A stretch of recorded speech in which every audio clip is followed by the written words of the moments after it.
Previously on Dear Diary. I'm ready for the first question.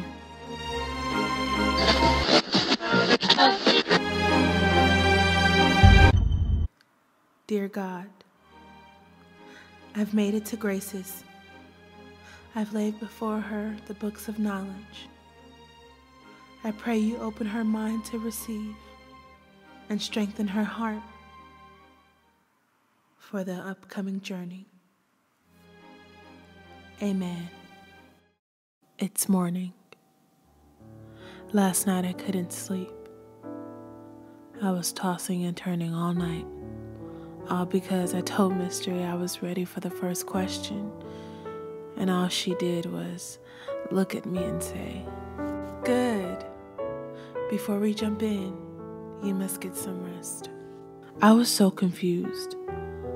How can I say I'm ready for something and then radio silence? I was ready for the question right then and there, and now she wants me to get rest. I didn't understand. However, when I finally was able to go to sleep, she came into my room this morning, woke me up, and sitting at the edge of my bed, she hit me with the first question. Do you know what it means to love? One of the primary commands in the Bible is to love your neighbor as you love yourself. To give you context, there was a man in Mark 12:33 speaking back to Jesus. And he said, "And to love him with all your heart, with all your understanding, and with all your strength, and to love your neighbor as yourself is far more important than all of the burnt offerings and sacrifices." I sat up in my bed and looked at her and said, "Yes, I know what it means to love." She inhaled and looked at me with this smile and said, "Do you?" "I do. I know what it means to love. I know what it means to feel. I know what love is." Before I knew it, I was asking her questions in search of understanding. "Why are you asking me like that? As if I don't know what love is." "I don't doubt you know what love is, Grace." Out of nowhere, she places one of the books on the bed and starts reading from it. It says here, Grace shows up for people whenever they need her, opens her home for gatherings, and will cook and wait on people. And it says right here, Grace is always forgiving, always understanding, and always willing to sacrifice her happiness for others. Yeah? What's your point? She closes the book and looks at me, and I couldn't even believe what she said next. My point? My point is, Grace, is that you show up as love. You are love. But you're not love to yourself. Nothing that I read in this book said that you show up for yourself as love, that you treat yourself as love. The Bible calls us to love our neighbors as we love ourselves. You've got the loving your neighbor part down. However, can you truly sit here and look at me and say that you love yourself? Yes, I can. I show up for myself as love. Name one time you've shown up for yourself. Okay.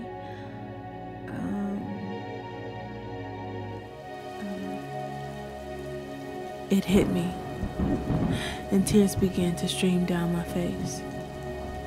I couldn't think of an example. I couldn't think of one time that I showed up for myself as love.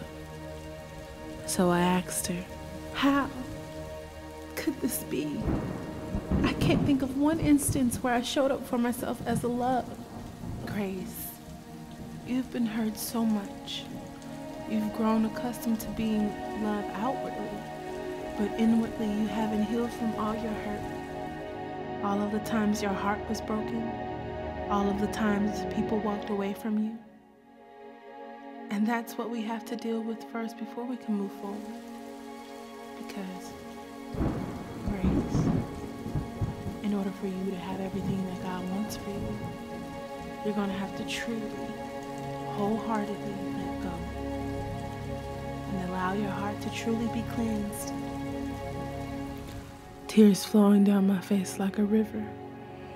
I couldn't help but look at her with disbelief. She sees me. She sees me for who I really am. So I said to her, "My heart is broken, and I've never faced my broken heart. When people look at me, they see the reflection that I want them to see. But when I look at myself in the mirror, all I see is shattered glass. Over time, I tried to mend the shattered pieces, but I can't do it alone. I see now why you were truly sent here, to make me realize why I feel so broken.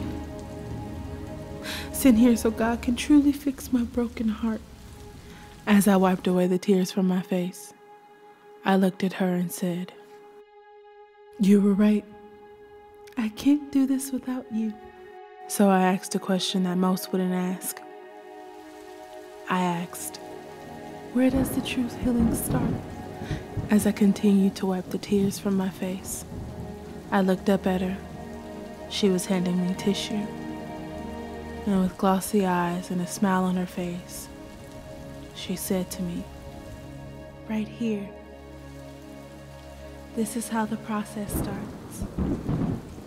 I won't stand here and tell you that it'll be easy, but I can promise you it'll be worth it." How is it worth it? I've been trying not to remember. I've been trying to erase from my memory. I've been trying to press forward, and every time I feel like I'm further away, all it takes is one phone call, one text, one hello to put me back in my broken place, where I feel shattered, where I am numb from wanting to move forward in anything. Mister, if you truly were sent here to help me, I truly accept it. I've been hurting so long, but I don't want to hurt anymore. I don't want to be broken. Mystery reached out for my hand, and she wiped my tears away. And she said to me with such comfort in her voice, "God uses the broken, not the ones that want to stay broken, the ones that are ready to defy the odds and win despite what it looks like. And these tears, they may mess up your face, but they'll clean out your heart. Before this is all over, you're going to have pots full of tears." Look at it like this. The prayers you've prayed are seeds. The things you went through, fertilizer. And the tears you've cried are watering the seed. However, in order for God to shed light on the seed, you have to get out of His way. Because He's never stopped shining. And in return, when you get out of His way, you're ultimately getting out of your own way. She's right. And in that moment I knew that I was in my pressing moment. The moment that was going to define me for the rest of my life. The moment where I could no longer run away from myself because of this safe at home order. The moment where I have to deal with the reflection of the shattered pieces in the mirror. The pieces that for so long have warped the way I perceive myself, but no longer, even if it hurts. I'm ready.